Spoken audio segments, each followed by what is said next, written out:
Bonjour à tous, bienvenue dans cette nouvelle édition des Matins du Sénat. Aujourd'hui, nous vous proposons de suivre l'audition des 3 locataires de Bercy, Bruno Le Maire, Gérald Darmanin et Olivier Dussopt. Ils étaient auditionnés hier par la Commission des finances du Sénat, une audition en vue de l'examen du projet de loi de finances 2020. Et vous allez voir, l'équation du budget, elle est compliquée pour le gouvernement. Cette année, il faut à la fois répondre à la crise des gilets jaunes et au ralentissement de la croissance mondiale. Bruno Le Maire a parlé de décisions qui favorisent l'investissement et la consommation à la croisée des chemins entre une politique de l'offre et de la demande. Vous allez le voir sur une infographie, on a retenu quelques chiffres clés. Dans ce budget, le gouvernement prévoit une baisse de 9 milliards d'euros d'impôts sur les ménages via une réduction de l'impôt sur le revenu et la suite de la suppression de la taxe d'habitation. Il revoit son objectif de suppression de postes de fonctionnaires à la baisse. Cet été, l'objectif était encore fixé à 15 000. Finalement, vous le voyez, c'est seulement 10 500 suppressions de postes sur le quinquennat. Enfin, comment financer ces mesures? Il a beaucoup été question hier de la conjoncture économique qui est favorable en matière de taux d'intérêt. Ils permettent à l'État d'économiser 5 milliards d'euros en 2020. Vous allez le voir dans cette audition, le ton est rapidement monté entre Bruno Le Maire et Vincent Eblé, le président de la Commission, sur l'épineuse question de la suppression de l'ISF. Allez, direction la salle de la Commission des finances pour cette audition préparée pour aujourd'hui par Alice Bardot et Louis Mollier-Sabé. D'abord, répondre, si vous le permettez, Monsieur le Président, à votre interpellation, que je comprends, avec laquelle nous avons eu des échanges en séance publique sur la loi de programmation des finances publiques. Effectivement, le Premier ministre a tranché sur le fait que nous présenterons une loi de programmation des finances publiques au printemps prochain.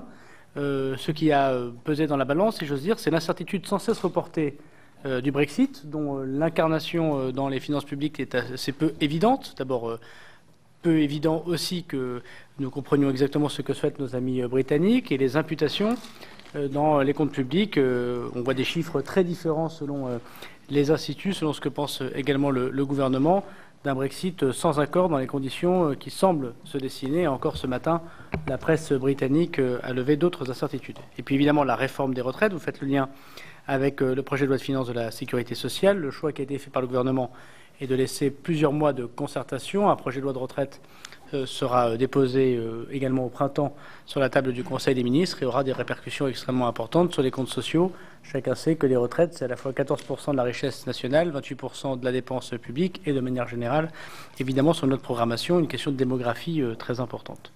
Certes, le Haut Conseil des finances publiques a évoqué, et il vous le dira sans doute demain, M. Migaud, le fait qu'il y a un décalage avec la loi de programmation que nous avions votée en 2017.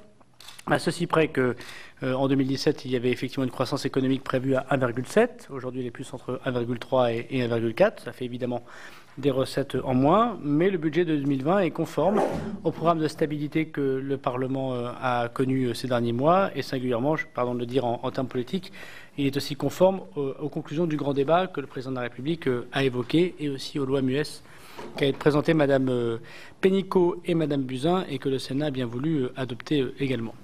Sur les comptes publics, et notamment le projet de loi de finances, d'abord je voudrais retenir, c'est une question de forme, mais cette question de forme, je crois, est importante et montre la cohérence du gouvernement, le 3% de gel que nous continuons à garder dans le projet de loi de finances. Et si j'ose dire, nous sincérisons encore le gel, puisque nous faisons porter le gel cette année, je pense que ça fera plaisir au rapporteur général, sur des endroits qui, par nature, auparavant, ne pouvaient pas être gelés.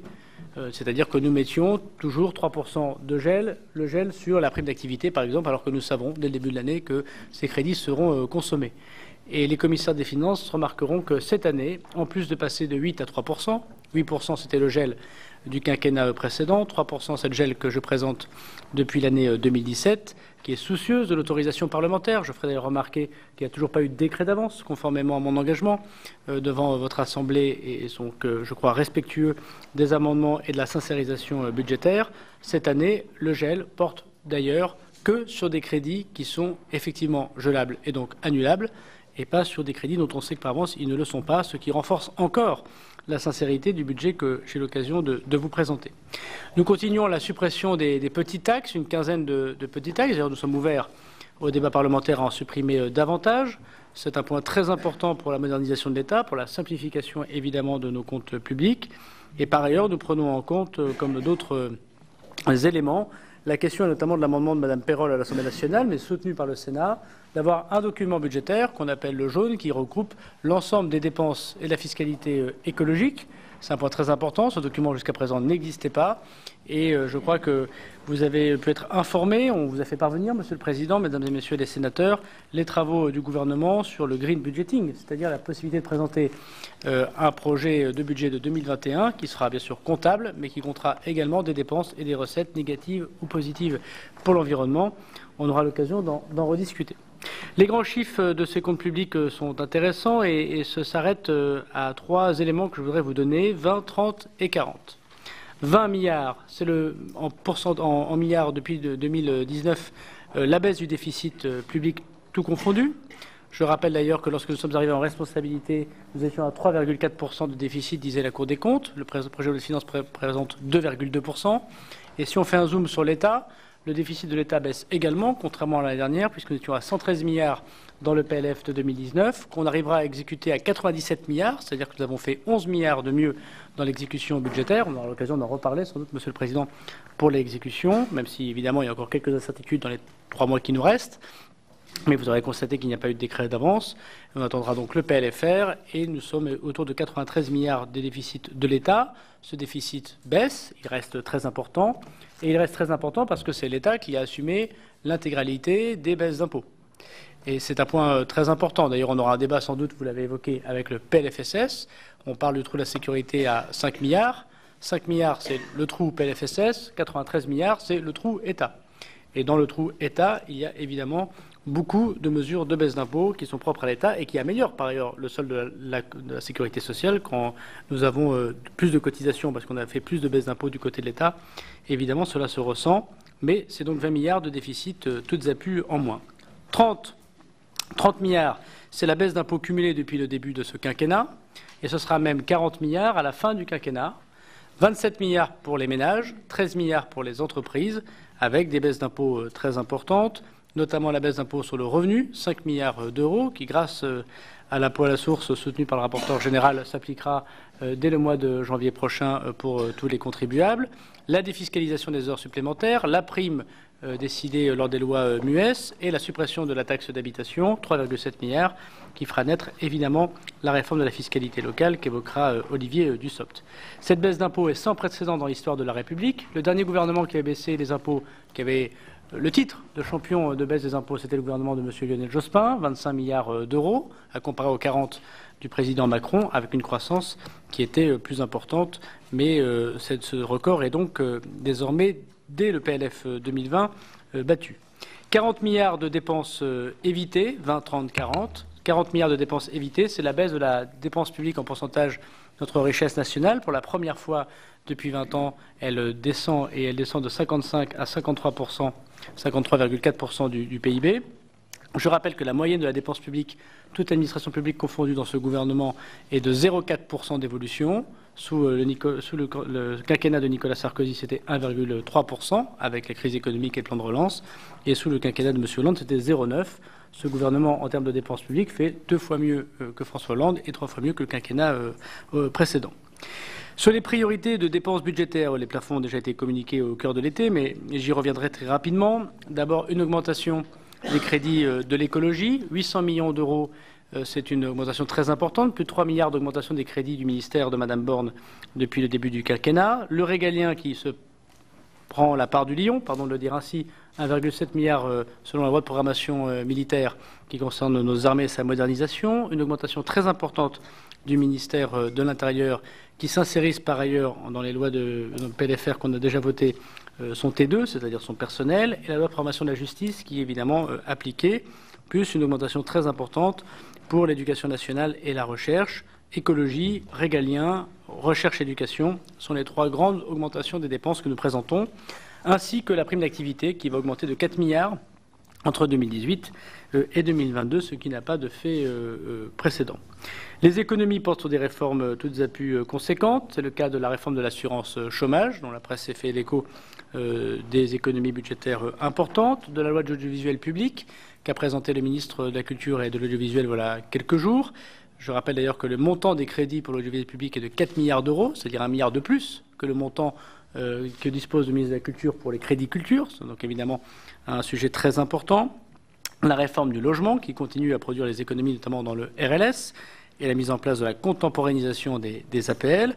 La question des niches fiscales, j'y reviendrai très peu, puisque ce sera Bruno Le Maire qui, je crois, va détailler les 650 millions d'euros de niches qui sont évoqués dans ce projet de loi de finances, mais également constater la réussite économique du gouvernement avec la baisse continue du chômage, qui évidemment produit un certain nombre de baisses de dépenses publiques du fait que moins de gens touchent des prestations, mais aussi une augmentation de cotisations, et également 6 milliards de taux d'intérêt de gagnés constatés depuis la loi de programmation des finances publiques. Je parle évidemment en comptabilité budgétaire, puisqu'en comptabilité nationale, avec les prix d'émission, c'est 11 milliards d'euros, mais nous présentons le budget en comptabilité budgétaire. Enfin, je voudrais souligner l'importance pour le gouvernement d'avoir mis en place l'unification du recouvrement dans le projet de loi de finances que nous présentons, qui est une très grande réforme de l'administration fiscale que j'ai l'honneur de porter, qui fait suite au rapport de M. Gardette et lui-même qui fait suite aux attentes du groupe CAP 22, mais également de la fin d'un certain nombre de contentieux fiscaux très importants, dont certes une partie de l'argent arrivera pour 2019, ce sera le cas de l'affaire Google, mais d'autres arriveront évidemment en 2020, et le meilleur recouvrement du prélèvement à la source, 2 milliards d'euros supplémentaires. On peut dire que le ministre des Comptes publics et son secrétaire d'État se sont creusé la tête au lieu de se creuser la dette en ayant une amélioration. Oui, je voulais voir si M. Carucci suivait. En améliorant, c'est Alain Souchon, en améliorant évidemment le recouvrement et le recouvrement de l'impôt.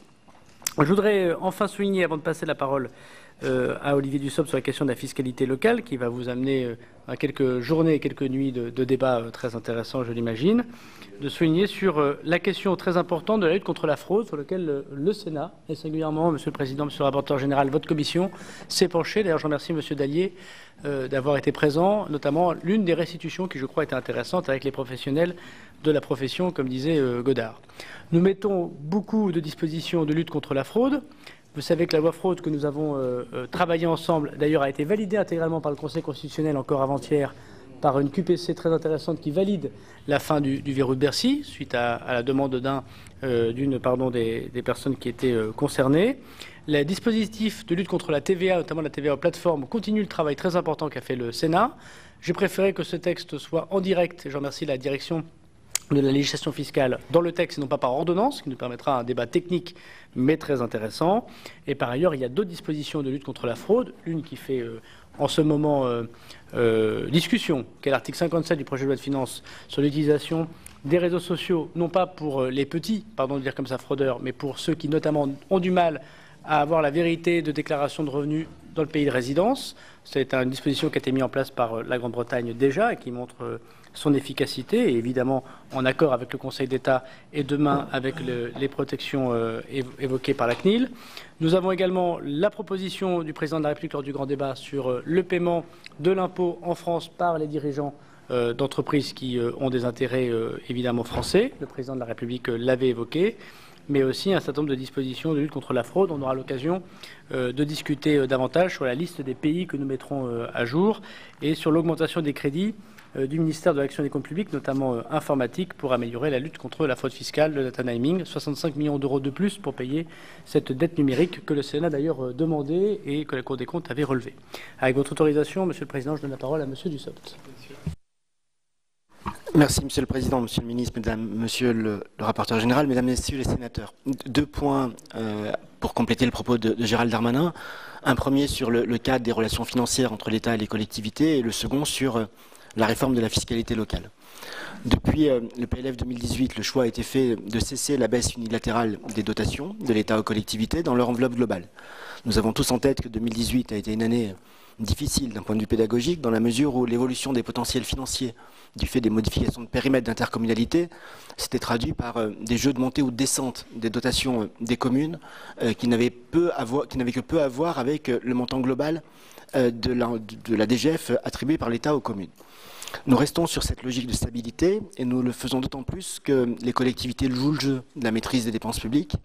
Les 322 collectivités concernées par le contrat d'ITCAOR affichent des dépenses réelles de fonctionnement à moins 0,2% et globalement, toutes collectivités confondues, nous sommes autour de plus 0,4%, donc très en deçà de l'objectif de modération de la hausse des dépenses à 1,2%. C'est la raison pour laquelle, en 2020, nous proposons que la DGF soit stable à 26,9 milliards d'euros et que plus globalement, les concours de l'État aux collectivités vont augmenter de 600 millions d'euros pour passer à 48,9 milliards d'euros. Il faut expliquer l'augmentation de 600 millions d'euros. Il s'agit de 100 millions d'augmentation de l'enveloppe normée et pour environ 500 millions d'une dynamique liée à la TVA d'une part, la fraction de TVA perçue par les régions, qui va augmenter de 128 millions d'euros entre 2019 et 2020. Et au total, nous serons sur une augmentation de plus de 400 millions d'euros entre le montant de DGF 2017 des régions et la fraction de TVA que l'État leur alloue désormais en 2020. Et le FCTVA, deuxième composante, est aussi dynamique puisque entre 2019 et 2020, du fait de la reprise des investissements, nous sommes à plus 350 millions de FCTVA. Et donc on arrive ainsi à plus 600 millions d'euros des concours de l'État aux collectivités locales.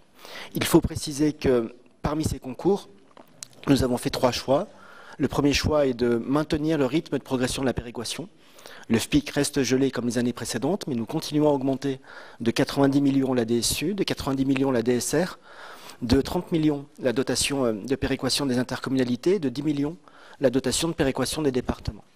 Cela nous permet de garder donc le même niveau. Nous avons fait le même choix en matière d'investissement, puisque le montant total des subventions de l'État à l'investissement des collectivités reste autour de 9 milliards d'euros, dont 2 milliards consacrés au soutien au bloc local par la DETR et la DSIL qui restent sur des niveaux équivalents autour de 2 milliards d'euros à l'année précédente. Troisième choix dans ce bloc des concours financiers de l'État aux collectivités, la volonté que nous affichons depuis maintenant 3 ans de diminuer les variables d'ajustement. Nous savons que les variables d'ajustement sont des outils qui transforment l'exercice budgétaire en exercice illisible. Et donc notre objectif est de diminuer les variables d'ajustement, de diminuer les montants engagés pour que les dotations ainsi décidées soient les plus lisibles possibles pour les collectivités. Les variables d'ajustement en 2020 s'élèveront à 120 millions d'euros contre 160, 159 en 2019, 293 en 2018 et 539 en 2017, ce qui nous permet donc d'afficher une diminution des variables d'ajustement par presque 5, un peu plus de 4 plus exactement, depuis 2017, et donc de contribuer à la lisibilité du budget et des dotations de l'État versées aux collectivités locales. Avec ce cadre qui, je crois, permet de poser un principe de stabilité et de reconstruire la confiance entre l'État et les collectivités pour ce qui concerne les concours de l'État aux collectivités locales, nous ajoutons la réforme de la fiscalité locale. Nous sommes sur des chiffres importants puisqu'il s'agit pour l'État, sur la période totale de suppression de la taxe d'habitation, de trouver 18 milliards d'euros. Une partie conséquente de ces 18 milliards est prévue dans la loi de programmation des finances publiques qui avait été adoptée fin 2017 et nous aurons l'occasion de documenter la trajectoire d'économie nécessaire lors de la prochaine loi de programmation pour les 20%, en tout cas le coût afférent à la suppression totale. Nous supprimons totalement donc la taxe d'habitation pour les résidences principales. Les 80% de ménages qui font l'objet aujourd'hui d'une exonération paieront ces jours-ci pour une dernière fois un tiers de la taxe d'habitation qu'ils payaient en 2017 et l'année prochaine ils ne paieront rien. Et en 2021, les 20% de ménages qui continuent à payer la taxe d'habitation verront leur taxe d'habitation baisser d'un tiers, puis d'un deuxième tiers en 2022 pour finalement ne plus rien payer en 2023. Cela représente une économie moyenne par ménage de 723 euros et donc ce sont 723 euros de pouvoir d'achat que nous rendons aux Français. Il faut tenir l'engagement du président de la République pris en novembre 2017 de donner aux collectivités une ressource en compensation qui soit à la fois pérenne, dynamique et juste, en tout cas juste dans le sens nécessaire pour l'exercice de leur mission. Cela nous a amené à proposer le schéma suivant. Nous maintenons évidemment, et si je dis que nous supprimons sur la taxe d'habitation sur les seules résidences principales, nous maintenons la taxe d'habitation sur les résidences secondaires. Nous maintenons la possibilité pour les collectivités locales de voter des majorations pour les logements vacants en particulier, et nous nous concentrons sur le seul aspect des résidences principales.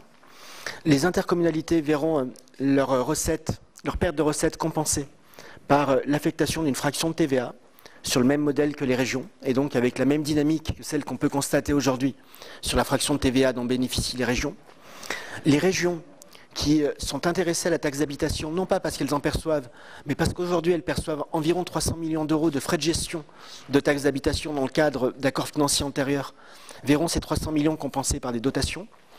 Le département qui va perdre sa taxe foncière au profit des communes sera compensé par l'affectation d'une fraction de TVA calculée sur la base du taux de 2019 et des valeurs locatives 2020. C'est un élément important et contrairement aux communes pour lesquelles nous proposons que le taux retenu soit le taux de 2017 tel que prévu par la loi de programmation, nous considérons que les départements, lors du vote de la loi de programmation, ne pouvaient imaginer, en tout cas ce qu'ils l'imaginaient, ils ne pouvaient prévoir que la taxe foncière qu'ils perçoivent leur serait retirée. Donc c'est la raison pour laquelle nous prenons les valeurs locatives 2020 et le taux 2019. Pour les communes, il s'agit donc d'affecter aux communes la part de taxe foncière sur les propriétés bâties perçues par les départements. Nous retenons donc comme référence de compensation les valeurs locatives de 2020 et le taux de 2017 tel que le prévoit le projet de loi de finances qui vous est soumis. Ainsi, à partir de 2021, le nouveau modèle de financement des collectivités s'appliquera intégralement et les contribuables qui continueront à payer de la taxe d'habitation au titre des 20% de contribuables continuant jusqu'en 2022 et 2023 pour ce qui concerne l'État, verront leur impôt, finalement, la recette de leur impôt nationalisée pour qu'il n'y ait pas deux systèmes qui cohabitent, mais une bascule d'un système à l'autre. Comment est-ce que nous allons procéder pour garantir des compensations qui soient justes, puisqu'évidemment, la taxe foncière perçue par un département sur une commune n'est pas nécessairement égale à la taxe d'habitation perçue par la commune. Certaines communes seront sous-compensées, d'autres seront surcompensées. Il y a un peu moins de 25 000 communes qui sont surcompensées, un peu plus de 10 000 qui sont sous-compensées. Nous allons mettre en place un coefficient correcteur et faire en sorte que lorsqu'une commune perçoit aujourd'hui 80 € de taxe d'habitation et que le département perçoit 100 € de taxe foncière, on met un coefficient correcteur à 0,8, ce qui garantit la neutralité du transfert. Ce qui est important à préciser relève de plusieurs points. D'abord, le fait que la compensation sera une compensation dynamique. Dynamique parce qu'appuyée sur l'évolution des valeurs locatives de la taxe foncière, et donc ça garantit cette dynamique, et pour les communes, elles auront le pouvoir de taux sur la totalité de la taxe foncière, à l'exception de la fraction que perçoivent certaines intercommunalités. La deuxième chose, c'est que nous avons fait le choix de ne pas appliquer de coefficient correcteur aux communes pour lesquelles la surcompensation serait inférieure ou égale à 10 000 €. Cela représente 10 300 communes. La plupart, ça représente 7 300 communes, pardonnez-moi. 7 000 d'entre elles ont moins de 1000 habitants. Et vous savez mieux que nous combien ça peut être important pour des communes de petite taille de bénéficier d'une recette fiscale, même de quelques milliers d'euros supplémentaires. Il faut aussi préciser que le coefficient correcteur s'applique au produit lors de la compensation, mais que si un maire fait usage de son pouvoir de taux, il bénéficiera de la totalité de la recette ainsi produite sans que le coefficient correcteur soit appliqué à la recette en question. Nous proposons enfin une clause de revoyure tous les 3 ans, de manière à pouvoir voir comment ce système fonctionne et s'il y a lieu de le faire évoluer. Je précise pour terminer, Monsieur le Président, qu'avec ce système qui ressemble à une forme de prélèvement à la source sur les recettes des communes surcompensées au bénéfice des sous-compensées, il y a deux intérêts qui sont peut-être techniques mais importants. Le premier intérêt, c'est que nous ne reproduisons pas la mécanique du FNGIR qui se traduit par le fait de fixer dans le temps des recettes ou des dépenses pour les collectivités sans tenir compte de l'évolution de leurs conditions économiques que l'on peut traduire aussi par les valeurs locatives. La deuxième, c'est que l'ensemble des systèmes de prélèvement pour les surcompensés et de reversement pour les sous-compensés transitera par le compte d'avance de l'État avec les collectivités, ce qui signifie que l'intégralité des recettes versées aux collectivités en la matière, y compris pour les sous-compensés, auront une nature de recette fiscale, ce qui est important puisque vous savez qu'il est quand même plus facile, et le passé l'a montré, de diminuer de manière unilatérale les dotations aux collectivités plutôt que des recettes fiscales. Je précise enfin, dernier point, pour finir sur un chiffre, le montant total de la taxe d'habitation perçue par les communes sur les résidences principales s'élève à 16 milliards d'euros. Je dis 16 milliards d'euros, alors jusqu'à présent, nous parlions de 15 milliards 100, puisqu'en fait, 15 milliards 100, c'était sur la base des valeurs locatives de 2018 et que nous avons actualisé nos chiffres. Le montant total de la taxe foncière perçue par les départements s'élève à 15 milliards 100. Et donc, il y a un écart de 900 millions d'euros. Ces 900 millions d'euros seront traités de deux manières, par le biais du compte d'avance, avec quelques centaines de millions de frais de gestion pour garantir là aussi que l'intégralité des recettes de ce système soit de nature fiscale. Et puis par ailleurs, la ville de Paris, par son statut particulier, et applicable notamment depuis le 1er janvier 2018, ne peut pas intégrer un système qui consisterait à transférer la taxe foncière du département vers la commune, puisque la collectivité exerce les deux missions simultanément. C'est la raison pour laquelle la sous-compensation que connaîtrait la ville de Paris sera compensée par une fraction de TVA sur le modèle des départements, à hauteur de un peu plus de 600 millions d'euros, avec la dynamique que l'on connaît.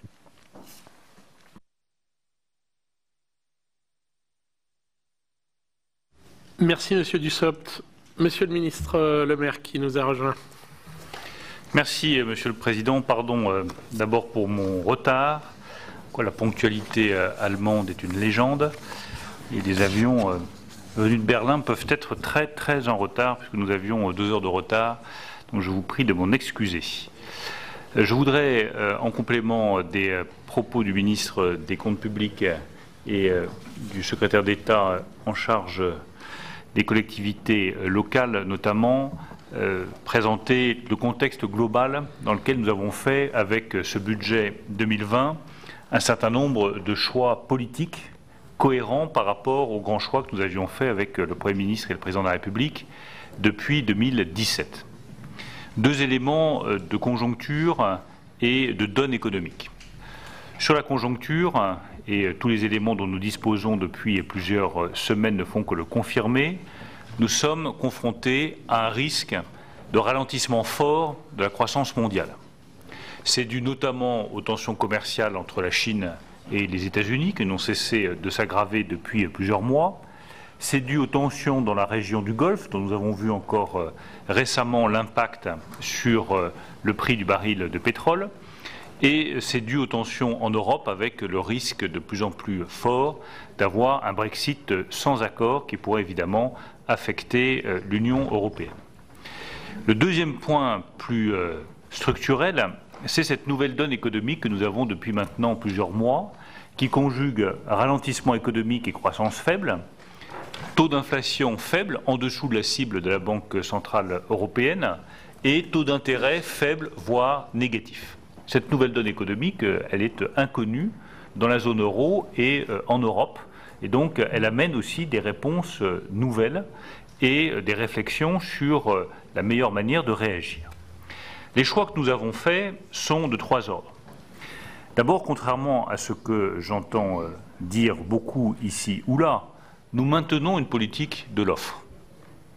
Et je ne laisserai pas passer les critiques qui laissent entendre que nous aurions renoncé à une politique de l'offre, qu'il y aurait un tournant. À tous ceux qui disent qu'il n'y a pas de politique de l'offre, je demande de regarder ce qui est fait pour les entreprises l'année prochaine.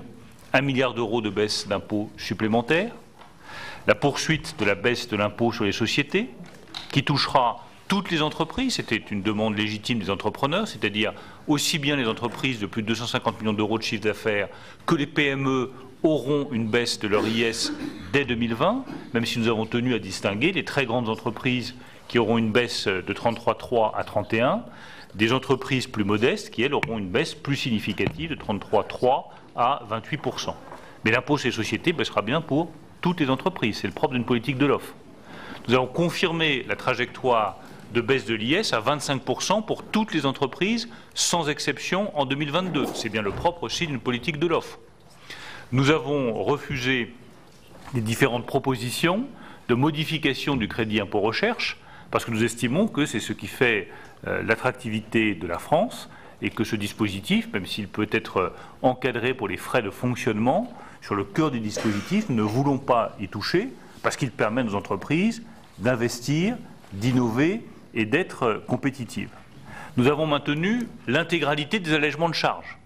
Et alors que certains économistes nous disaient que vous pourriez faire des allègements de charges en biseau parce qu'ils sont moins efficaces à partir d'un certain niveau de salaire, nous avons estimé que lancer le message de revenir sur les allègements de charges, c'était lancer un message négatif pour les entrepreneurs, lancer le message que dans le fond la compétitivité coût, c'est bon, le contrat était rempli et on pouvait revenir sur cette compétitivité coût. Ce n'est pas du tout notre analyse, nous estimons qu'il faut maintenir l'intégralité des allègements de charges pour les entreprises.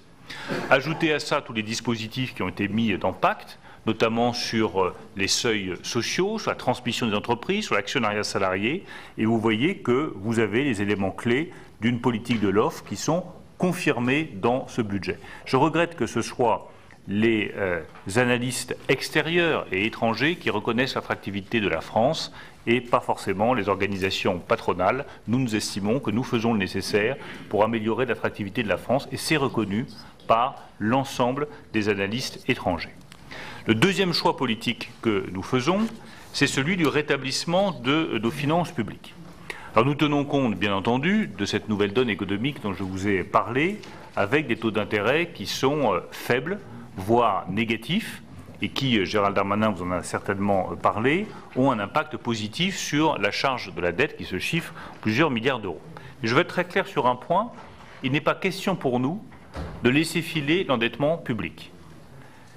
Il a filé au cours des 10 dernières années, plus 30 points, il est passé de 64% à 98%, c'est la situation que nous avons trouvée, plus 30 points en 10 ans. Certains, avec une crise, bien entendu, on y a répondu par plus de dépenses publiques, plus d'investissements et donc plus de dettes. Notre analyse maintenant, c'est qu'il ne serait pas raisonnable de laisser filer l'endettement public. Et donc nous le stabilisons à la baisse. Je reconnais bien volontiers que nous avons ralenti le rythme pour tenir compte de ces taux d'intérêt qui sont négatifs. Quand je dis stabiliser à la baisse, c'est parce que si je vous dis qu'il baisse, comme c'est juste d'un point, vous me direz que c'est peu significatif. Mais la direction est la bonne. Et en tout état de cause, je pense qu'il ne serait pas raisonnable de laisser filer cet endettement et de courir le risque, le jour où les taux d'intérêt remonteront, de laisser une charge de la dette qui exploserait aux générations suivantes. De ce point de vue-là, vous me permettrez de considérer que les taux d'intérêt négatifs ont évidemment des avantages pour les finances publiques. Ils ont évidemment des avantages pour tous les ménages français qui ont la capacité d'emprunter pour s'acheter un bien immobilier. Mais ils ont aussi beaucoup de désavantages. Et ils peuvent représenter à terme un risque. Ils ont un désavantage d'abord pour tous les ménages modestes qui ne peuvent pas emprunter et qui, du coup, voient les revenus de leur compte diminuer. Ils ont un désavantage également pour un certain nombre de secteurs, notamment le secteur financier, bancaire ou assurance, qui perdent en profitabilité et qui représentent, je le rappelle, 800 000 emplois dans notre pays. Donc, de ce point de vue-là, je ne pense pas que les taux d'intérêt bas ou négatifs puissent constituer l'armature d'une politique économique. Le troisième choix que nous faisons, après celui du rétablissement de nos finances publiques, dont je veux pour preuve le niveau de dépenses publiques et de déficit public à 2,2 en 2020, c'est le niveau le plus faible depuis quasiment une vingtaine d'années. Le troisième choix que nous faisons, c'est celui du soutien au travail. C'est le fil rouge de notre politique économique depuis plus de 2 ans maintenant. Nous voulons que le travail paye. Et quand vous regardez la réalité de la situation économique de notre pays depuis 2008, depuis la fameuse crise financière qui a été mentionnée tout à l'heure, ce qui est frappant, c'est que les ménages les plus modestes, ceux qui ont les salaires les plus faibles, sont ceux qui ont mis le plus de temps à se remettre de cette crise financière et économique et qui, aujourd'hui encore, n'ont pas rattrapé totalement le niveau de vie qui pouvait être le leur au moment de la crise financière. Et s'il y a eu cette explosion des gilets jaunes, ce n'est pas parce que tout d'un coup des revendications illégitimes se seraient manifestées. C'est parce que depuis plus de 10 ans, un certain nombre de nos compatriotes se sont aperçus qu'avec le revenu de leur travail, ils ne pouvaient pas vivre dignement. Et que cet effet-là a été masqué par une politique de redistribution puissante en France, qui réduit évidemment les inégalités. Mais si on retire cette politique de redistribution et qu'on regarde les inégalités à la base, les inégalités brutes, on s'aperçoit qu'effectivement le niveau des salaires, pour les plus modestes, ne leur permet pas de vivre dignement de leur travail. Et corriger cela, c'est ce qui est le plus difficile. Parce que vous avez le choix entre donner des coups de pouce successifs au SMIC et courir le risque de mettre les moins qualifiés au chômage, donc ça n'est pas la bonne politique. Ne rien faire, ce n'est pas la bonne politique non plus, parce que vous laissez ceux qui ont un niveau de salaire les plus faibles dans une situation qui est intenable pour leur vie quotidienne et pour leur famille, ou faire ce que nous faisons depuis plus de 2 ans, c'est-à-dire compléter par des dispositifs qui sont la prime d'activité, les heures sup défiscalisées, la baisse de l'impôt sur le revenu qui va bénéficier principalement à la première tranche de l'impôt sur le revenu, ou la mise en place de dispositifs d'intéressement sans aucune taxe, suppression de la taxe à 20% sur l'intéressement, pour que tous ceux qui ont un salaire modeste puissent avoir à la fin du mois un niveau de revenu net qui soit plus élevé. Et je pense que cette politique, elle est clé, quelles que soient nos convictions politiques. Je pense que quand on regarde sereinement et lucidement la situation économique de notre pays, permettre à ceux qui travaillent et qui ont les niveaux de salaire les plus faibles de rattraper le choc profond qu'ils ont connu avec la crise financière et économique de 2008, c'est juste et c'est nécessaire. Mieux rémunérer le travail, c'est de ce point de vue-là pour nous un objectif absolument stratégique qui est à la fois un objectif économique, de cohésion sociale et de justice. Enfin, ces trois choix nationaux, la politique de l'offre, le rétablissement des finances publiques et la meilleure rémunération du travail, ils s'accompagnent aussi d'un choix européen. Quand je vous dis qu'il ne s'agit pas pour la France de s'endetter plus, je constate malgré tout qu'il y a d'autres membres de la zone euro qui, eux, ont un niveau d'endettement, un niveau de déficit public qui leur donne des marges de manœuvre budgétaires qu'ils doivent utiliser maintenant. Et j'ai pu rappeler une nouvelle fois à Berlin mon homologue allemand, M. Scholz, comme je le fais depuis maintenant plusieurs semaines, qu'il était temps que l'Allemagne investisse davantage. L'Allemagne a commencé à le faire, mais je suis convaincu qu'elle peut faire davantage, investir plus dans l'innovation, dans la recherche, pas uniquement dans les infrastructures ou dans le bâtiment, pour relancer la croissance, non seulement en Allemagne, mais aussi dans la zone euro. C'est la condition du retour de la prospérité dans la zone euro et en France. Merci, messieurs les ministres, de vos exposés liminaires qui sont extrêmement éclairants. Nous allons passer maintenant à une batterie de questions et vous me permettrez d'ouvrir en quelque sorte le processus de questionnement en évoquant devant vous le travail parlementaire, car évidemment le gouvernement, dans sa responsabilité exécutive, procède sur ces questions à un travail permanent. Nous nous efforçons au sein de notre commission des finances de produire également un certain nombre de travaux, d'analyses et de réflexions. Et en particulier, comme vous le savez sans doute, nous menons avec le rapporteur général une évaluation de la transformation de l'impôt de solidarité sur la fortune en impôt sur la fortune immobilière et la création d'un prélèvement forfaitaire unique. Nous remettrons nos conclusions devant la Commission des finances le 9 octobre prochain, donc dans un délai désormais extrêmement court. À cet égard, nous vous avons adressé un questionnaire à vous, Monsieur le ministre Le Maire, le 23 avril dernier, puis une relance en juillet sur 29 réponses manquantes, sur 54, plus de la moitié, excusez du peu. Malgré cette relance du mois de juillet et de très nombreux contacts, y compris des appels personnels avec vos équipes, j'ai moi-même appelé votre directeur de cabinet adjoint il y a déjà au moins une dizaine de jours, nous n'avons toujours pas eu de réponse de votre part sur des données dont certaines sont pourtant purement factuelles, comme le rendement effectivement constaté de la hausse des prélèvements sociaux sur les revenus soumis au PFU. Alors on me dit qu'il y aurait un mail aujourd'hui. Je ne crois pas que ce soit le simple hasard du calendrier, parce que le fait de vous recevoir a peut-être aidé les choses. Ce midi, nous avons découvert avec stupéfaction, je dois le dire, que le comité d'évaluation placé sous l'égide de France Stratégie, et qui travaille sur le même sujet, a pu bénéficier de certaines informations que nous vous demandons depuis près de 6 mois.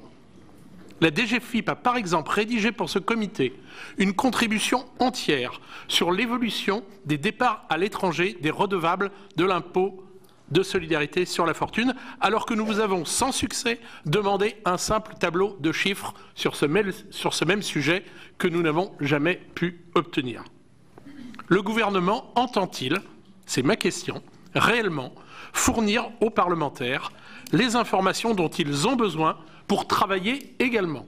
Où sommes-nous là, comme une chambre d'enregistrement, d'attendre que les dispositions proviennent du gouvernement quand elles sont prêtes et de les valider par un vote? Où avons-nous, je dirais, la mission constitutionnelle de faire aussi notre travail? Vous semble-t-il normal que la représentation nationale soit moins bien traitée que les experts de tel ou tel comité d'évaluation? Tout cela relève d'une juste application des dispositions de la loi organique sur les lois de finances, tout simplement. C'était ma première question. La seconde, nous observons que le gouvernement communique très largement sur le fait que le pouvoir d'achat des ménages va augmenter l'an prochain de 9 milliards d'euros grâce aux nouvelles baisses des prélèvements obligatoires. Il s'agit toutefois d'une présentation légèrement trompeuses ou pour le moins tronquées, puisque ces baisses de prélèvements s'accompagnent souvent en parallèle de diminution de prestations sociales. Le gouvernement propose d'ailleurs une nouvelle fois de sous-revaloriser les prestations sociales à l'article 67 du PLF en limitant à 0,3% la progression des aides personnelles au logement et l'allocation aux adultes handicapés. Véritable politique du rabot qui amène à diminuer les prestations en termes réels pour des personnes qui ne bénéficieront pas de la réforme du barème de l'impôt sur le revenu. Cette mesure amputera le pouvoir d'achat des plus modestes. Est-ce vraiment en réduisant les revenus réels de ces personnes que l'État doit aller chercher les ressources qui lui manquent? Troisième et en ce qui me concerne dernière question, la CNIL vient de rendre hier un avis très sévère sur un article du projet de loi de finances pour 2020 permettant, à titre expérimental, la collecte de données à caractère personnel publiées sur Internet par les utilisateurs de plateformes en ligne. Elle rappelle qu'une telle expérimentation, dont il revient aux législateurs évidemment d'apprécier l'opportunité, doit s'accompagner de garanties fortes afin de préserver les droits et libertés des personnes concernées. Quelle réaction avez-vous face à cette mise en garde? Monsieur le ministre, oui, si vous voulez. Sur la première question, Monsieur le Président, il n'y a pas de malentendu entre votre commission et les ministères de l'économie et des finances. Nous fournissons aux parlementaires, évidemment, toutes les informations qu'ils demandent. Je voudrais juste préciser deux choses. D'abord, il y a un comité d'évaluation. Et moi, je regrette que, pour des raisons juridiques que je trouve obscures, le Sénat ne puisse pas être associé directement au comité d'évaluation qui a fait un travail tout à fait remarquable, en totale transparence, sur nos choix en termes de fiscalité du capital. Il y a une députée, Nadia Hay, qui est dans ce comité d'évaluation. Alors, je crois que pour des raisons juridiques, une fois encore qui m'échappent totalement, le Sénat ne pouvait pas être dans ce comité d'évaluation. Non, nous l'avons refusé, monsieur le ministre. C'est pas juridique, c'est politique. Nous l'avons formellement refusé. Monsieur le Président, vous permettrez de le déplorer. Nous représenter à raison de un parlementaire pour la Chambre haute, un parlementaire pour la Chambre basse, ne permet pas d'assurer la diversité de notre représentation politique. Et nous n'avons pas vocation, en tant que parlementaires, alors que nous participons à la décision, d'intégrer des comités d'experts. Excusez-moi de vous interrompre. Nous ne sommes pas des experts. Nous sommes des acteurs de la vie politique. Donc nous n'avons pas notre place au milieu des experts. Les experts, nous les convoquons. Ils viennent ici. Ils nous rapportent leurs travaux. Ils nous rendent leurs conclusions. Et nous les analysons. Mais nous ne sommes pas des experts. Nous sommes des parlementaires. Vous parlez à la représentation nationale. Pas des experts. Je suis parfaitement conscient de parler à la représentation nationale. Je regrette cette position. Je regrette que le Sénat n'ait pas accepté de participer à un comité d'évaluation auquel l'Assemblée nationale a accepté de participer. Et il me semble que dans le cadre de la réduction de la dépense publique et de l'efficacité de notre travail conjoint, avoir un comité d'évaluation dans lequel se retrouvent des parlementaires et se retrouvent des experts, il n'y a pas de mépris à avoir vis-à-vis des experts, c'est ce qui permet d'avoir un travail qui soit très sérieux. Donc je regrette votre position. Vous critiquez la position du gouvernement, je me permets de regretter que le Sénat n'ait pas accepté de participer à un comité d'évaluation. Ça vous autorise à ne pas nous transmettre les éléments que nous vous adressons par questionnaire? Mais je vais y venir, Monsieur le Président. Je pense que depuis avril. Ça n'est pas la peine de hausser le ton. J'estime que nous avons... J'exprime avec fermeté ce qui constitue ma conviction. Eh bien, je vous exprime avec fermeté ma conviction. Je pense qu'il aurait été bon que le Sénat soit représenté dans ce comité d'évaluation qui a fait avec l'Assemblée nationale un très bon travail. Et qu'il n'est jamais bon de se mettre à côté d'un travail sérieux, fait le par un nôtre est comité sérieux également, vous le verrez dès le 9 octobre. Et qu'il n'y a aucun mépris à avoir vis-à-vis des experts qui participent à ce comité d'évaluation. D'ailleurs, on les a longuement écoutés. Vous faites part de votre conviction, je vous fais part de la mienne, je regrette la position du Sénat là-dessus. S'agissant de la transmission d'informations, nous allons vous fournir toutes les informations nécessaires. Il va de soi que le gouvernement fournit à l'Assemblée nationale et au Sénat et à la représentation nationale dans son ensemble toutes les informations dont elles ont besoin. Nous vous apporterons les réponses en temps utile. Le plus rapidement sera évidemment le mieux. Ne mésestimez pas non plus la charge de travail qui est celle du ministère au moment où il prépare le budget et le projet de loi de finances pour 2020. Et je redis à quel point une évaluation faite conjointement entre experts et représentants nationaux me semble efficace.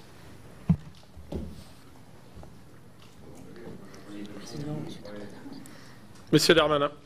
Oui, merci Monsieur le Président. Vous m'avez posé deux questions. Je vais commencer par la dernière sur la CNIL. C'est une disposition qu'on avait déjà évoquée lors du PLF 2019, chacun s'en souvient, et notamment dans la loi fraude qu'on avait présentée, qui n'est pas nouvelle et qui est aujourd'hui utilisée par de grandes démocraties respectueuses des libertés individuelles, notamment la Grande-Bretagne. Il s'agit non pas pour les petits fraudeurs, je le répète, mais pour les fraudeurs les plus importants, ceux qui utilisent le fait d'avoir une possibilité de résidence à l'étranger, de déclarer ses revenus à l'étranger parce qu'ils y passent notamment plus de 6 mois, plutôt que de payer ses impôts en France. Et parmi les critères qui nous permettent de lutter efficacement contre cette fraude importante et que nos compatriotes ne comprennent peu, il y a notamment l'utilisation, ça a été le cas pour des grands artistes, des grands sportifs ou des grands dirigeants de fonds, par exemple, dans les pays que j'ai nommés, de pouvoir utiliser comme élément parmi les autres les réseaux sociaux, et singulièrement des réseaux sociaux qui permettent la géolocalisation, puisque les gens, effectivement, les utilisent. Nous avons soumis à la CNIL, voilà 6 mois, la disposition législative que vous retrouvez dans l'article 57, Monsieur le Président, de ce projet de loi de finances. La CNIL a rendu un premier avis et nous a dit que cela relevait du domaine de la loi et que nous devions le présenter en domaine législatif. Nous avons donc retiré notre avis de la CNIL, puisque nous sommes partis du coup vers le Conseil d'État. Et le Conseil d'État nous a répondu, je tiens à votre disposition les éléments de la CNIL et du Conseil d'État, nous a répondu que c'était très intéressant, mais que ça relevait du pouvoir réglementaire et que ça ne devait pas avoir dans la loi. Et le ministre des Comptes publics avait alors 3 solutions, soit ne rien faire, ce qu'il ne fera pas, soit relever uniquement du pouvoir réglementaire, alors que la CNIL évoquait le fait que c'est évidemment une question de liberté individuelle qui se posait, que seuls les parlementaires pouvaient l'adouber, la modifier ou la supprimer s'ils le souhaitaient, ou alors dire au Conseil d'État, bah oui, ce n'est pas la première fois que quand il y a un doute, les législateurs vont s'exprimer sur une mesure qui relève du réglementaire. Et donc j'ai préféré qu'on ait un débat, d'ailleurs nous l'avons devant vous, qu'on ait un débat au Sénat et à l'Assemblée sur l'article 57. Si le Parlement souhaite garder cette disposition, ce que je souhaite personnellement, évidemment, ça passera par les fourches courdines du Conseil constitutionnel. Je rappelle que le Conseil d'État ne s'est pas opposé à cette disposition. Il est pourtant très observateur des questions de liberté publique. Et il y aura sans doute une QPC ou il y aura sans doute une censure du Conseil constitutionnel si les choses s'avéraient contraires aux libertés fondamentales. Et les arrêtés que je pourrais prendre en tant que ministre des Comptes publics suite à l'adoption de l'article 57 du projet de loi de finances, qui est l'utilisation effectivement de ces éléments en termes d'intelligence artificielle et de timing, seront évidemment soumis à la CNIL. Et en tant que ministre, je répondrai évidemment aux interrogations de la CNIL et je ferai valider ces arrêtés par la CNIL. Je pense cependant qu'il faut savoir ce qu'on veut, et je le dis notamment dans une commission qui a beaucoup travaillé contre la fraude, et que tout en respectant les libertés individuelles, il faut quand même laisser, à mon avis, aux contrôleurs fiscaux et au fisc français les moyens de lutter contre une fraude organisée, importante, et qui utilise des dispositions de résidence fiscale différentes. Il ne s'agit pas là de quelques centaines d'euros, mais de quelques millions d'euros. On pourra en discuter, évidemment, si vous le souhaitez, plus en amont, en commission comme dans l'hémicycle. Sur votre premier point, vous nous faites un procès rapide, Monsieur le Président, et pardon de le dire, qui n'est pas conforme à la réalité des faits. Les prestations sociales, aucune d'entre elles ne sont abaissées, elles ont même tendance à largement augmenter pour une très grande partie d'entre elles. C'est notamment le cas de celles qui sont liées avec le travail. Je rappelle qu'il y a une augmentation de 4 milliards d'euros entre 2018 et 2022 de la prime d'activité. La prime d'activité va passer grosso modo de 3,5 milliards à quasiment 9 milliards dans le quinquennat. Il n'y a pas, je crois, de comparaison possible avec les années précédentes. Je voudrais vous rappeler, et alors là, franchement, je ne comprends pas très bien votre démonstration, que l'allocation adulte handicapé connaît sa plus grande augmentation depuis sa création, et notamment des paliers qui sont très importants, puisque c'est 1,2 milliard d'augmentation, Monsieur le Président, depuis 2017. Alors, soit on accepte, soit on se dit qu'il faut valoriser selon l'inflation, soit on fait des ressauts de 30-40 euros, comme nous le faisons. Et puis, par ailleurs, je vous rappelle que le minimum vieillesse connaît sa plus grande augmentation sous n'importe quel quinquennat. Et donc, je pense qu'on ne peut pas dire ce que vous avez dit. Par ailleurs, sur la contemporanéisation des APL, je rappelle qu'il ne s'agit pas d'une réforme de baisse du montant des APL individuels. Il s'agit de faire coïncider, je pense que chaque personne soucieuse de la justice sociale y est très attachée, notamment grâce à l'impôt à la source, de faire coïncider le moment où on verse ces APL à quelqu'un lorsqu'il en a besoin par rapport au moment où il n'en a plus le droit.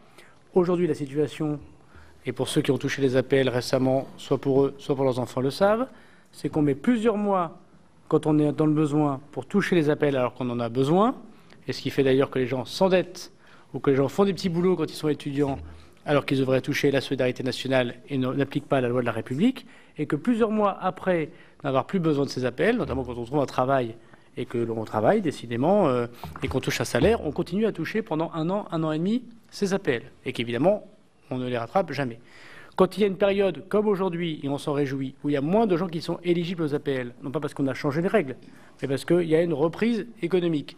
Évidemment, il y a des économies de constatation, et la contemporanéisation des APL fait que si demain, et il y aura sans doute un jour, évidemment un retournement de croissance économique, il y a plus de gens qui sont bénéficiaires des APL, il y aura une dépense automatique plus importante, puisque les gens qui auront à demander ces APL les toucheront dans le mois qui suivra, et non pas dans l'année qui suivra. Donc je crois que sur votre première remarque, elle n'était pas fondée sur la politique gouvernementale. S'il y a des économies, et ils le sont, c'est dans les champs de transformation que j'ai pu évoquer tout à l'heure. Merci, Monsieur le Ministre. Le rapporteur général, Albéric de Montgolfier. Merci, Monsieur le Ministre. Tout d'abord, peut-être pour commencer par la question de la fraude. Comme sur la taxe GAFA, vous avez trouvé le Sénat, les deux commissions mixtes paritaires, le texte fraude, le texte GAFA, ont abouti. Et vous avez notamment récemment pris tous connaissance de l'accord concernant Google. Vous savez que c'est issu.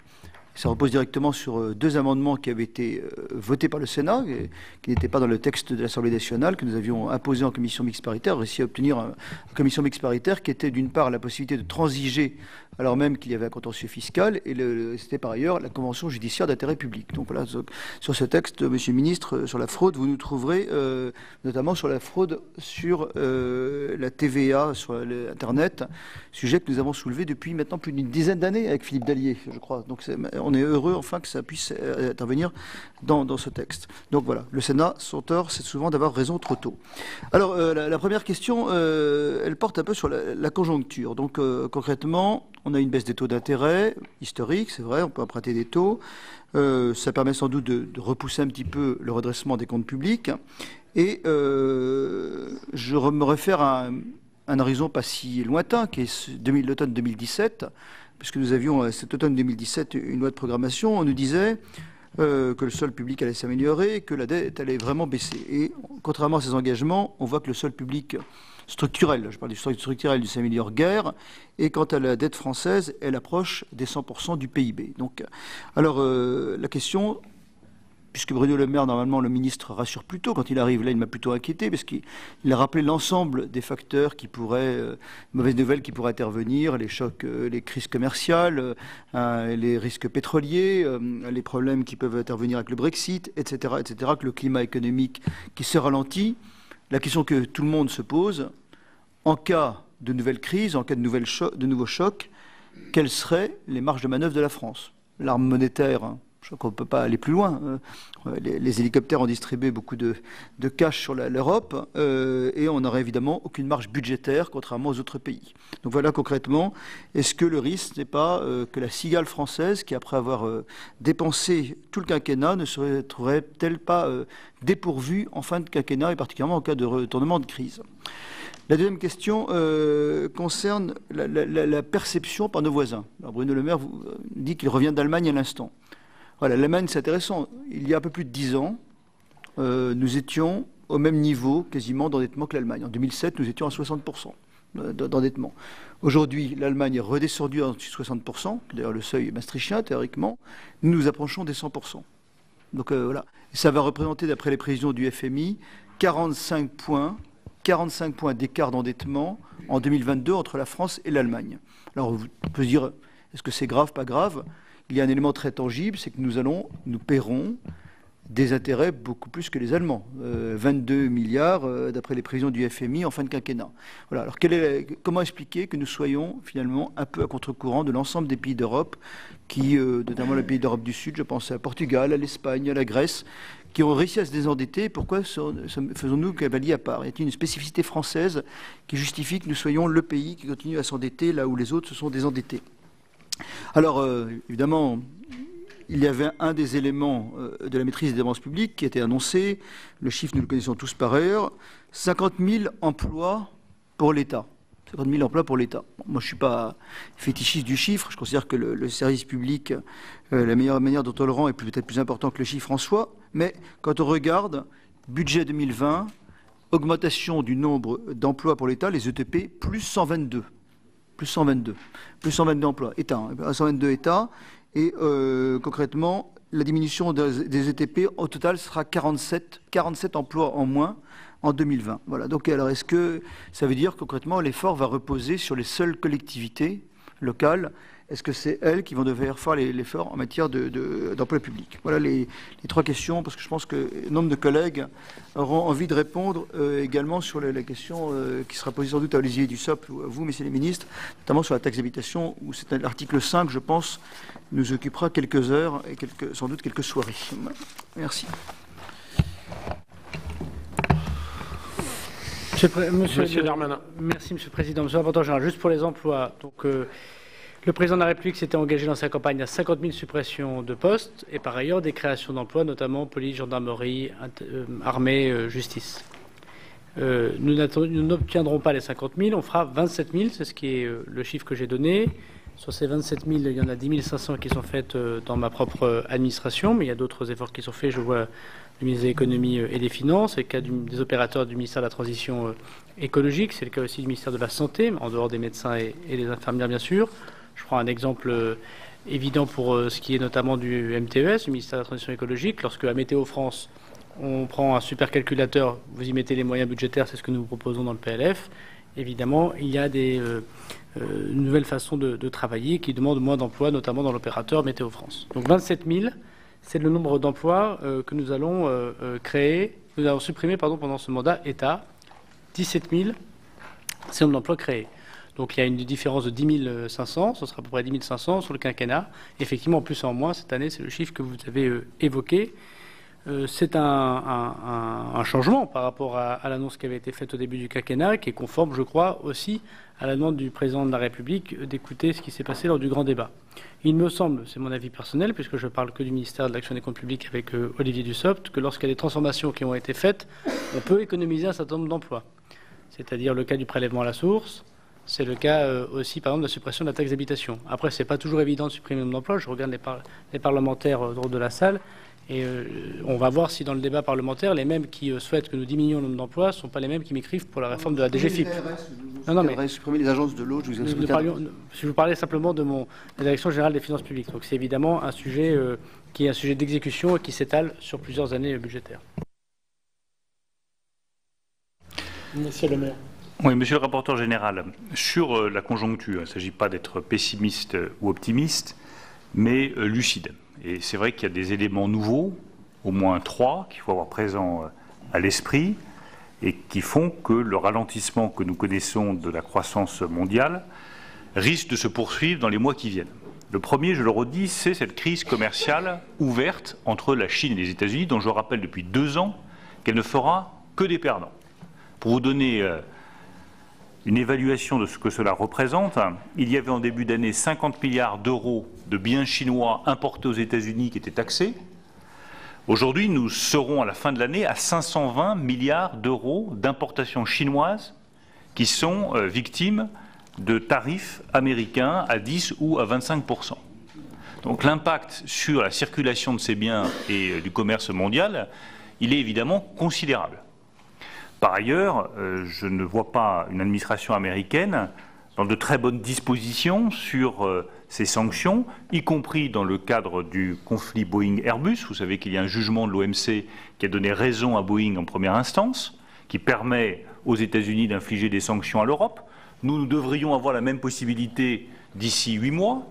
Et ça fait plusieurs mois que nous expliquons aux États-Unis, plutôt que d'avoir des sanctions américaines sur la base d'une décision de l'OMC en octobre, puis des sanctions européennes en réaction aux sanctions américaines vers le mois de juin 2020 sur la base des mêmes décisions de l'OMC, essayons de trouver un accord à l'amiable.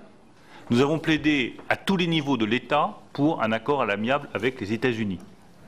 Il y a fort à parier que malgré cela, les États-Unis s'engageront dans une politique de sanctions. Ce serait une erreur économique, je pense que ce serait aussi une erreur politique, elle nous amènerait nécessairement à réagir, mais cela ne va évidemment pas arranger le niveau de la croissance mondiale ni de la croissance dans la zone euro. Nous plaidons pour un accord à l'amiable, mais il y a fort à parier que la décision américaine sera différente. Le deuxième élément, c'est que vous avez, en conséquence de cela, une croissance allemande qui a fortement fléchi, parce que l'industrie automobile allemande est la première victime de ce ralentissement du commerce mondial. Le troisième élément, je l'ai cité, c'est le Brexit, que nous évaluons à environ 0,2 points de PIB comme impact sur la zone euro d'ici l'année prochaine. La seule bonne nouvelle dans tout cela, c'est que la croissance française résiste.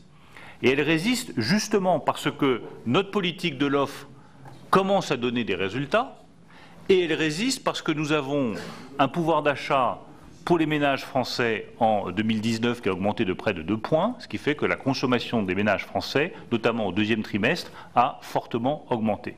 Ce qui est la preuve que notre politique économique, aujourd'hui, est sur la bonne voie.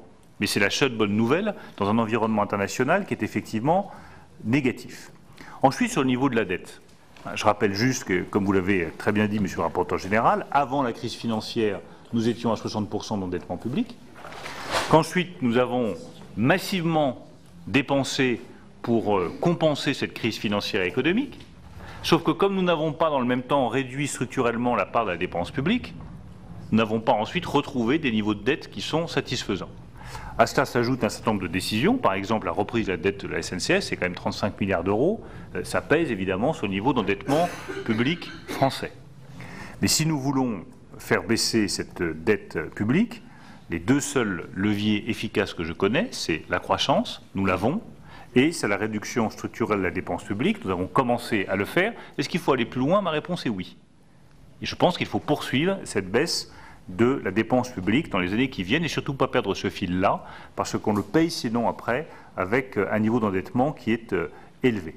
Enfin, sur la comparaison avec l'Allemagne, merci d'avoir rappelé qu'en 2007, à la fin du quinquennat de Jacques Chirac, et Dominique de Villepin étant Premier ministre, les comptes publics étaient effectivement rétablis, 60% de dette, la croissance était là et le chômage était à un niveau extrêmement bas, preuve que le quinquennat avait été efficace. Mais si l'Allemagne a des comptes publics qui sont bien tenus, elle a une croissance qui est inquiétante. Et donc, lorsqu'on est dans cette situation-là, je pense que la seule conclusion à en tirer, comme nous l'expliquons à tous les niveaux du gouvernement allemand, c'est qu'il vaut mieux investir pour éviter que la situation se dégrade davantage, qui aura un impact pour les Allemands, mais aussi pour l'ensemble de la zone euro. On va donc mettre en œuvre la RLS, ou plutôt les mesures qui sont sorties de la fameuse clause de revoyure, un accord entre l'État, les bailleurs sociaux, Action Logement et le support de la Caisse des dépôts, pour essayer de faire en sorte que, malgré les économies que vous avez réalisées sur les loyers, enfin en tous les cas APL baisse des loyers, les conséquences de tout cela ne soient pas trop dures.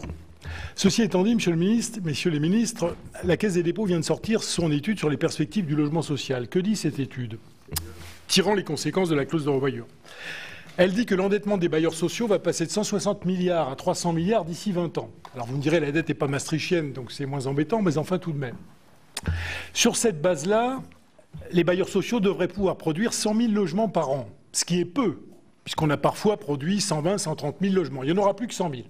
Et à quelles conditions, dit la Caisse? Eh bien c'est simple, il faut espérer que les taux d'intérêt ne remontent pas trop, et ça ici personne ne peut le dire. Il faut également que les regroupements des bailleurs se passent dans de bonnes conditions. Et troisième condition, que la vente HLM atteigne le niveau de 17-18 000 par an, c'est-à-dire le double de ce qui a été fait dans le passé. Alors, messieurs les ministres, donnez-vous toutes les chances de réussir et d'atteindre cet objectif de 100 000 logements construits par an. Rétablissons l'APL accession. On va vous le redemander, j'imagine à l'Assemblée comme ici, mais c'est une petite dépense, mais avec un effet de levier, à mon avis, important pour le secteur du logement social. Deuxième question. Le gouvernement a décidé, alors qu'il avait signé un accord avec Action Logement, qui a beaucoup fait quand même pour sortir le gouvernement de l'ornière dans laquelle il était avec les RLS. Action Logement a mis beaucoup d'argent sur la table. Ils en sont très mal récompensés puisqu'ils ont appris, je ne vais pas dire par la presse, mais presque, que vous alliez ponctionner 500 millions dans les caisses d'Action Logement. Alors question, c'est pour une année ou c'est définitif? Parce qu'il semble qu'il y ait effectivement une inquiétude là-dessus. Et puis, je vais pousser la question. Quel est l'avenir du 1% logement, messieurs les ministres? Parce qu'aujourd'hui, enfin c'est 0,45, mais tout le monde se demande quelle est l'intention du gouvernement. Est-ce qu'on va finir, un jour ou l'autre, par dire « allez, terminé, on remet ça dans les caisses de l'État ». Et puis troisième question, je fais très vite, Monsieur le Président, les compensations des exos de TFPB. On va supprimer la taxe d'habitation pour les communes, avec les conséquences que ça va avoir, elles récupéreront tout le foncier bâti. Je vous le redis, messieurs les ministres, pour les maires, ça veut dire quoi? Si vous construisez du logement social, aucune rentrée fiscale. Si vous construisez du logement intermédiaire, aucune rentrée fiscale puisque les bailleurs sont exonérés pendant 20 ou 25 ans. Et plus de taxes d'habitation. Donc si vous voulez soutenir le logement et la construction qui en a bien besoin, il faut supprimer cette perte pour les communes puisque l'État accorde des exos de TFPB, mais au bout du compte, ce sont les communes qui les payent. L'année dernière, vous nous aviez dit que les exos de TFPB, c'était 1 milliard. En fait, il y a, semble-t-il, 413 millions d'euros qui vont aux communes. Trouver une solution, je ne sais pas laquelle, on peut discuter d'une éventuelle péréquation entre communes, je ne sais pas, mais que l'État fasse un accord, que les collectivités fassent un effort, mais il faut trouver une solution à ce problème. Allez. Voilà, Roger Carucci, puis Sylvie Vermeillet. Oui, bah tiens. Monsieur le Président, Monsieur le Ministre, je vais être rapide et très synthétique. D'abord, je prends l'exemple de l'audiovisuel, puisque je suis rapporteur à la matière. On apprend, avant même d'avoir le texte de loi sur la réforme de l'audiovisuel, que l'action première, c'est de baisser d'1 euro la redevance. En parallèle, bien sûr, on va ouvrir la publicité plus largement et dans le service public et dans le secteur privé. Est-ce que c'est une vraie politique? Est-ce que j'avais entendu, de la part du Président de la République, mais aussi de la part du gouvernement, une volonté de réforme, y compris de réforme du financement de l'audiovisuel? Visiblement, on ne veut pas le faire et on va se contenter, totalement à la marge, d'enlever là 1 euro, de mettre là une coupure de pub supplémentaire sur les films. Franchement, ce n'est pas du financement à terme de l'audiovisuel. Et ça m'amène, non pas à une autre question, mais à une extension. On entend dire que sur certaines dépenses sociales, le gouvernement respecte l'inflation, va au-delà. Sur d'autres, un peu moins que l'inflation sur certaines allocations. Mais vous avez fait un effort, messieurs les ministres, sur les niches fiscales, en essayant de rationaliser, de voir ce qui pouvait être supprimé, ce qui devait être maintenu, ce qui devait être renforcé. Pourquoi est-ce que nous n'avons toujours pas, en la matière, une mise à plat de l'ensemble des allocations et des dépenses sociales pour regarder ce qui est efficient, regarder ce qui est efficace, regarder ce qui l'est moins, et peut-être avoir une remise en cause plus globale que le simple fait de faire en sorte que ce soit fixé ou pas sur l'inflation. Vous avez évoqué, Monsieur Dallier, la question du logement. Alors, on pourrait disserter à l'envi sur les hypothèses, notamment les hypothèses de la Caisse, que nous regardons avec sérieux, mais dont les hypothèses se fondent sur le fait qu'il y a un retournement évidemment de croissance économique, si je m'en souviens bien, des années qui ne sont pas les mêmes sur lesquelles on a calculé le RLS, et, y compris la clause de revoyure, qui a été acceptée d'ailleurs par les partenaires du logement, et sur la question des taux d'intérêt. On peut toujours se poser la question de savoir si les taux d'intérêt vont continuer à être bas. Le fait est que manifestement, toutes les banques centrales commencent à évoquer qu'effectivement, les hypothèses sur lesquelles on travaille 2020 ne sont pas remises en cause. J'ajouterai sur le fait que vous avez été élu maire comme moi, même avant moi, monsieur le sénateur, que la veille des élections municipales, notamment l'année 2019, il est assez rare qu'il y ait une production absolue de permis de construire pour gêner absolument tous les voisins à tout moment. Mais nous entendons la question qui se pose sur la construction de logements. On posait la question de ce que nous faisons. La clause de revoyure, elle a des avantages et des inconvénients. Mais n'oublions pas ce qu'a fait notamment le ministre de l'économie avec la Caisse, mais aussi avec les épargnants. Il a revu les taux d'intérêt pour l'épargne des Français. C'est une action extrêmement forte en faveur du logement. Je rappelle que nous baissons, c'est le cas du projet de loi de finances, la TVA pour la construction de logements sociaux.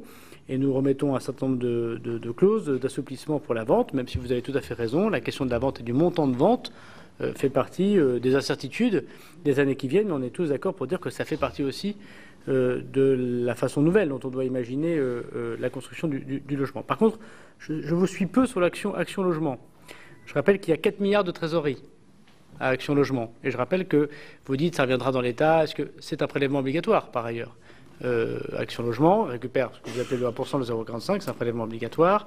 Il récupère de l'argent. On a constaté, malheureusement, on le regrette, et avec le ministère du Logement, qu'il y a eu une sous-exécution de l'engagement d'Action Logement. Sans doute est-ce compliqué, il y a sans doute plusieurs raisons pour cela.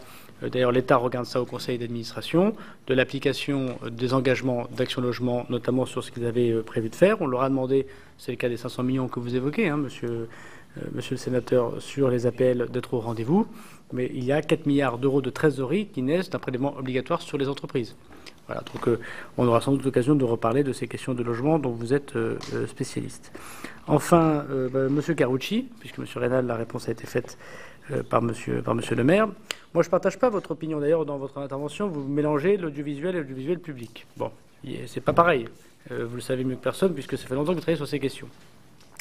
La baisse d'1 euro de la redevance télé, elle est légitime dans la mesure où 1 euro, c'est 25 millions. C'est une taxe affectée. À partir du moment où, par ailleurs, vous demandez des économies à l'audiovisuel public sur la réforme que porte le ministre de la Culture et de l'Audiovisuel, qui est conforme à l'engagement présidentiel du président de la République. Il y a à peu près une centaine de millions d'euros qui sont portés comme économie dans le PLF sur l'audiovisuel public. Soit on considérait qu'il fallait garder un montant important de redevance télé et le produit de cette redevance télé rentrait sous plafond et était reversé à l'État. Donc on acceptait l'idée que la taxe affectée qui était faite pour l'audiovisuel public, il y avait trop d'argent, pardon de le dire ainsi, et on le remettait à l'État. Soit on partait du principe qu'il fallait en effet, de manière peut-être symbolique, entreprendre quelque chose qui n'a pas été fait depuis très très nombreuses années, une décrue d'une redevance dont le ministre de la Culture lui-même, mais le président de la République l'a déjà évoqué. Évidemment que la question de la fiscalité audiovisuelle sera au rendez-vous. Alors on a un problème pratique sur quoi on adosse la redevance télé, puisque jusqu'à présent elle est adossée à la taxe d'habitation. On a trouvé une solution pour les années qui viennent. Elle sera adossée à l'impôt sur le revenu, et notamment à la déclaration de revenus et la feuille d'impôt qu'on enverra pour l'impôt sur le revenu, non plus adossée à la TH, puisqu'à partir des prochaines, 80% de Français n'auront plus de taxe d'habitation à payer. Et après, le ministre de la Culture a évoqué lui-même qu'il réfléchissait, avec nous, mais en lui en premier, à quelle est la bonne fiscalité de demain pour la réforme de l'audiovisuel. Vous mélangez un autre sujet, si je puis me permettre, qui est notamment la question de la publicité. Et dans la loi audiovisuelle publique, il y a notamment la question de, pour le privé, est-ce qu'on accepte notamment l'ouverture de la publicité, non pas simplement en page de publicité, mais notamment la publicité géolocalisée, par exemple, qui pose d'autres problèmes, notamment de presse quotidienne régionale et d'encart de la publicité. Donc, pour répondre à la question de votre intervention, ça ne fait pas une politique de baisser 1 euro la redevance télé, chacun le comprend. Mais le PLF, il n'est pas là pour faire la réforme de l'audiovisuel public, puisqu'il y a une loi spécifique qui arrive, dont je suis sûr vous aurez l'occasion d'en reparler, et c'est une taxe affectée, et donc on met le montant d'argent dont on a besoin, et on ne prend pas plus d'argent aux Français qu'on en a besoin. Olivier Dussopt. Il y a eu plusieurs questions. Merci, Monsieur le Président. Quelques questions, effectivement, de M. Guéné, de M. Delcros, de M. Rapin, mais aussi de M. Dallier sur les questions de fiscalité locale. Sur la question du calendrier, d'abord. Calendrier de suppression de la taxe d'habitation. Donc, les 80% de ménages qui en bénéficient aujourd'hui paieront pour la dernière fois, dans les semaines qui viennent, un tiers de taxe d'habitation, et l'année prochaine, ils ne paieront plus rien, ce qui implique pour l'État de faire monter les recettes de compensation. En 2021, les 20% de ménages continuant à contribuer à la taxe d'habitation n'en paieront que les 2 tiers, puis un tiers en 2022, et ils ne paieront plus rien en 2023. Là où il y a un calendrier tout le temps qui joue entre 22 et 23, c'est parce que les ménages arrêtent de payer en 22, mais l'État doit assurer la compensation aux collectivités et sa montée en charge jusqu'en 23. Et il n'y a aucun risque que l'État puisse reverser moins que ce qu'il prélève aux communes. D'abord parce que ça passe par le compte d'avance, et vous le verriez de manière assez directe, et c'est peut-être là une belle garantie. Et ensuite parce que généralement, en tout cas sur une période longue, l'évolution des valeurs locatives des communes est assez homogène sur l'ensemble des valeurs locatives, quelle que soit la situation de la commune. Le seul risque que l'on a décelé, c'est si les valeurs locatives des communes sous-compensées augmentaient beaucoup plus vite que les valeurs locatives des communes surcompensées, il y aura un risque pour l'État, mais pas un risque pour les communes, ce serait plutôt un risque de coût pour l'État que l'inverse. Par ailleurs, la clause de revoyure vous permettra de le mesurer et de le vérifier. La deuxième chose sur le calendrier, vous avez évoqué les valeurs locatives. Nous avons fait le choix de ne pas lancer immédiatement le chantier de la révision générale des valeurs locatives pour 2 raisons. La première, c'est que techniquement, c'est un chantier qui est très conséquent, puisque de 2014 à 2017, c'était la révision des valeurs locatives professionnelles pour 3 500 000 biens. Là, nous parlons de 48 millions de biens, avec des écarts qui sont conséquents. Donc, techniquement, c'est un chantier extrêmement lourd et nous considérons que la priorité doit être de solidifier la réforme de la fiscalité locale pour une application intégrale en termes de recettes pour les communes, pour les collectivités en 2021. Il y a une deuxième raison qui est beaucoup plus politique et qui a été, que nous avons entendue, en tout cas une mauvaise raison entendue qui nous a donné une bonne raison à ce léger report, c'est la petite confusion que certains semblaient vouloir faire naître entre la suppression de la taxe d'habitation et une révision générale qui était présentée comme le moyen de financer la suppression de la TH. Et vous avez certainement vu ou lu ces articles, ces discours expliquant que finalement ça allait faire exploser la taxe foncière, ce qui est faux par ailleurs, puisqu'on sait qu'une révision générale c'est plutôt autour de 4%, mais ce n'est pas le produit de la TH. Cela a été dit dans des discours de rentrée d'un parti que je ne citerai pas, mais qui est plutôt à l'extrême droite de l'échiquier politique. Ça a été dit, y compris par des députés, je pense à M. Aubert, à l'Assemblée nationale, qui a utilisé cet argument. Nous ne voulons pas que cette confusion naisse dans l'esprit des contribuables, d'où ce report. J'entends votre crainte sur la durée. Cela fait 49 ans qu'on attend la révision. Je pense très sincèrement qu'on peut en attendre deux ou trois de plus. Sur la question de l'indexation, de la revalorisation forfaitaire des valeurs locatives par la loi de finances.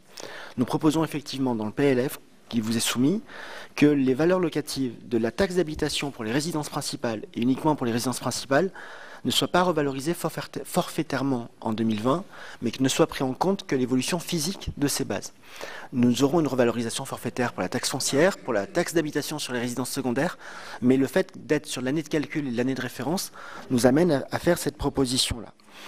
Sur les autres questions que vous avez évoquées, a été évoquée la question de l'impact de la modification du panier de recettes fiscales des collectivités sur le calcul du potentiel fiscal qui détermine notamment les dotations de péréquation.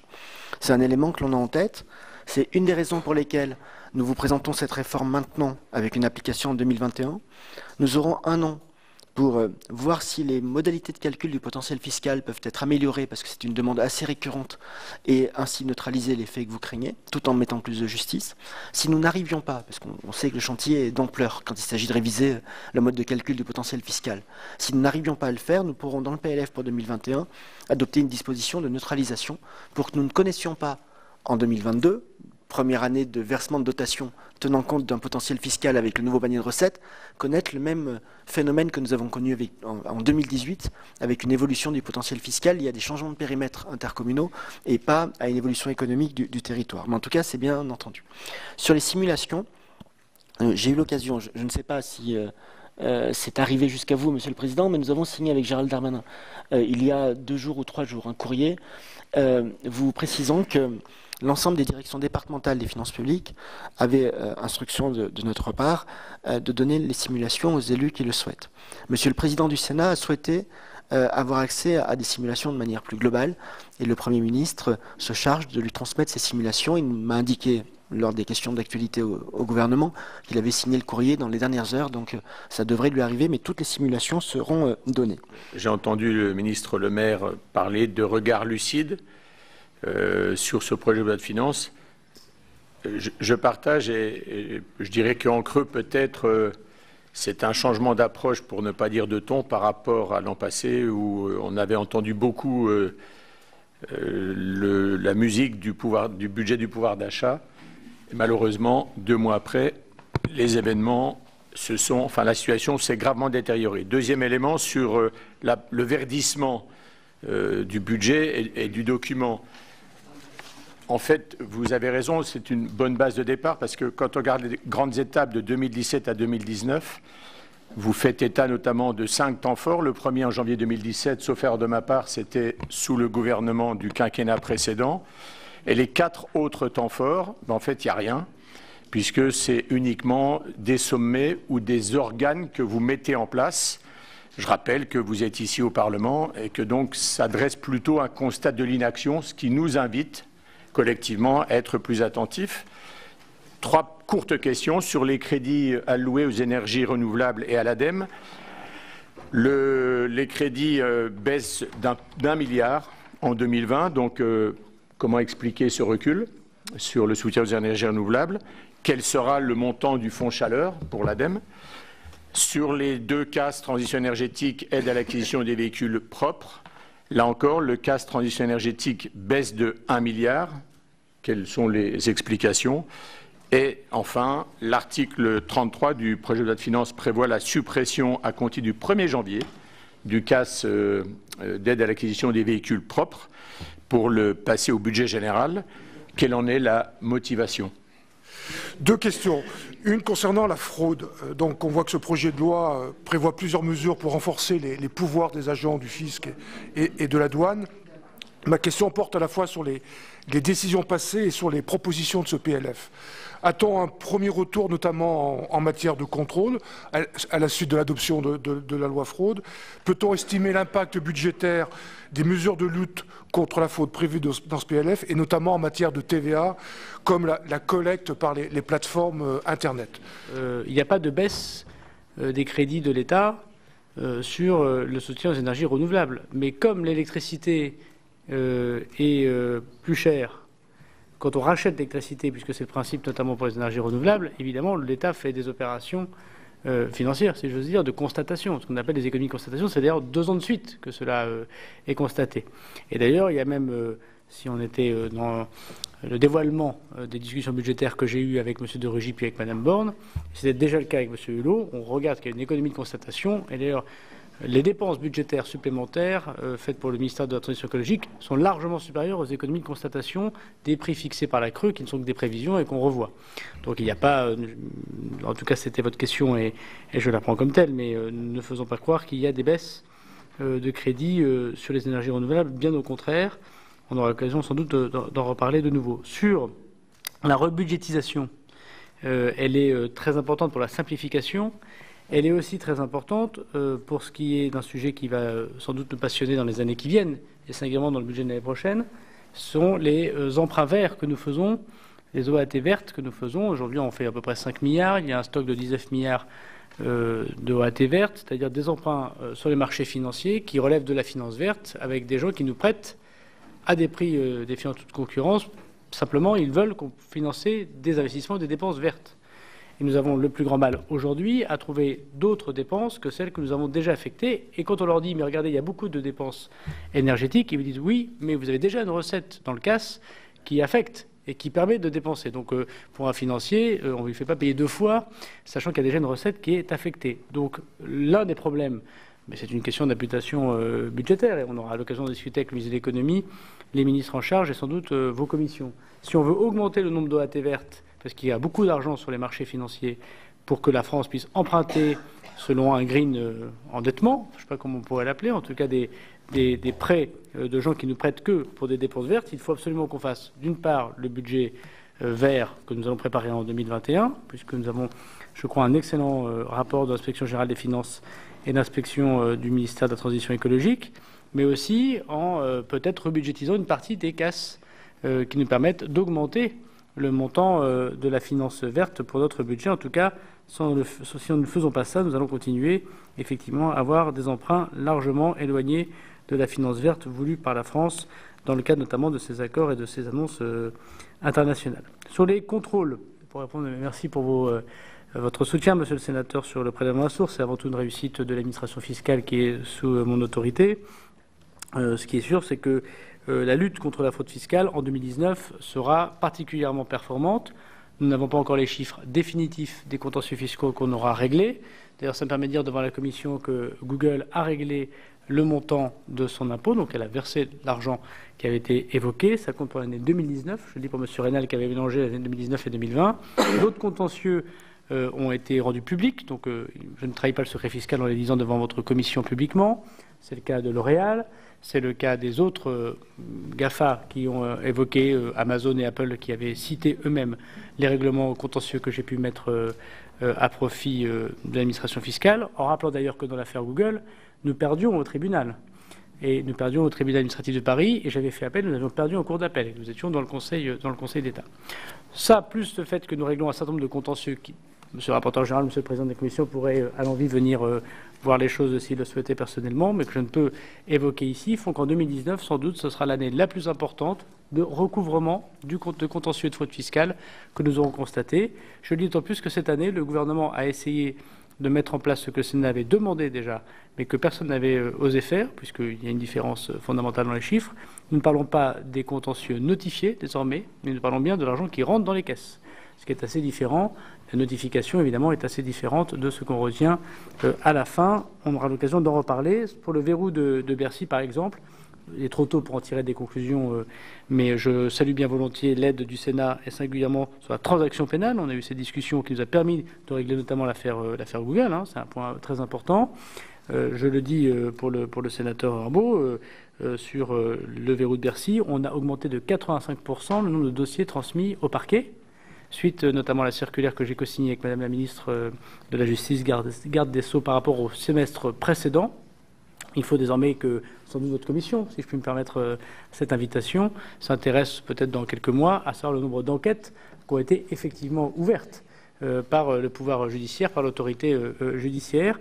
Et je suis d'ailleurs heureux de vous dire que la police fiscale que vous avez contribué à créer a déjà été saisie de nombreux dossiers confiés par les magistrats, sans doute gage de la sincérité et du sérieux des officiers fiscaux judiciaires. Voilà pour cette audition que vous avez pu suivre sur l'antenne de Public Sénat. Merci à vous de l'avoir suivi. C'est la fin de cette émission. Vous pouvez voir ou revoir toutes nos émissions sur publicsénat.fr. Très bonne suite des programmes sur les chaînes parlementaires.